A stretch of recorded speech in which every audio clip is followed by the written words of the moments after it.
It's time now for our business update, and for that I'm joined on set by Brian Quinn from our business desk. And Brian, we're starting out with one of our top stories that we're covering here on France 24, and that's this expected announcement this Tuesday from the White House on the future of the Dreamers program. That's right, officially known as DACA, the Deferred Action for Childhood Arrivals. That's the Obama-era program that's allowed hundreds of thousands of people who arrived in the U.S. illegally as children to stay and live there, and crucially, to work there. Now, removing them would have wide-ranging effects on the U.S. economy, and both business and the public budget could be greatly affected, as Yana Lee explains in this report. U.S. President Donald Trump has slammed DACA as an illegal executive amnesty. As a candidate, he promised to deport all the recipients of the program, known as Dreamers. I am very afraid of what he's going to say, because he can take and destroy the life of thousands of immigrants who are working and who are making America great. They are here, they are producing wealth, and they're making this country better. 91% of Dreamers are employed, according to a pro-immigration group founded by Mark Zuckerberg. And the Center for American Progress says that the loss of DACA workers and their contributions would reduce U.S. GDP by $433 billion over the next 10 years.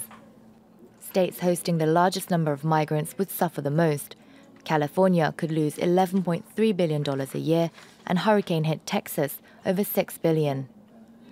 The conservative think tank Cato Institute underlined the massive cost on employers who currently work with Dreamers. Cancelling the program could cost $61 million per week for employers for the next 2 years. The money spent recruiting, hiring and training new employees would add up to over $6 billion.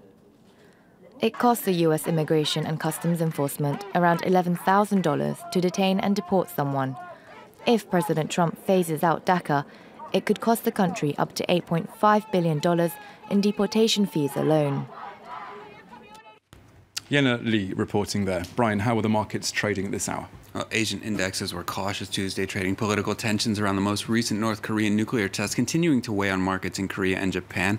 Kospi and Nikkei both closing in the red. In China, only the Shanghai Composite managing to stay above flatline, despite new data showing the service sector picking up speed there. European markets opening in positive territory despite those geopolitical concerns. London's FTSE 100 and the CAC 40 here in Paris up 0.1%. The Frankfurt DAX up 0.2%. Let's take a look at some more of today's top business headlines. China has banned initial public coin offerings.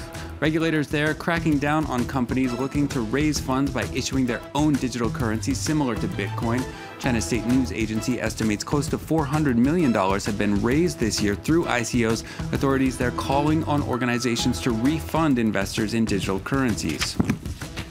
The sale of iconic motorcycle manufacturer Ducati is on hold.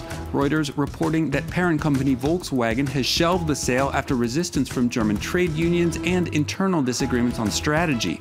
VW put Ducati up for sale in April to raise funds following the Dieselgate scandal. Bidders had been prepared to pay roughly €1.5 billion for the motorcycle company.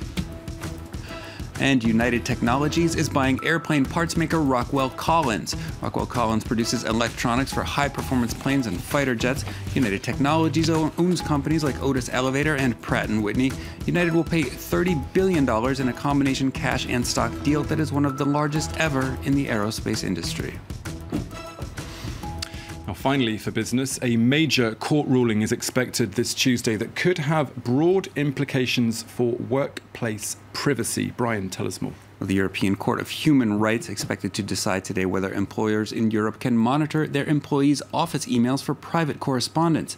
The case dates from 2007, when a Romanian sales associate was terminated for using a professional Yahoo Messenger account to talk to relatives about private matters. And while the case is likely to create a legal precedent for what kind of employee monitoring is allowed on official channels, it will not, as previously reported in some outlets, affect bosses' rights to spy on your personal social media accounts. Just to be safe, Thomas, I only say nice things about the bosses. My hands are clean. I have nothing to hide in my email account. Nothing at all. Brian Quinn with the Business News. Thank you very much.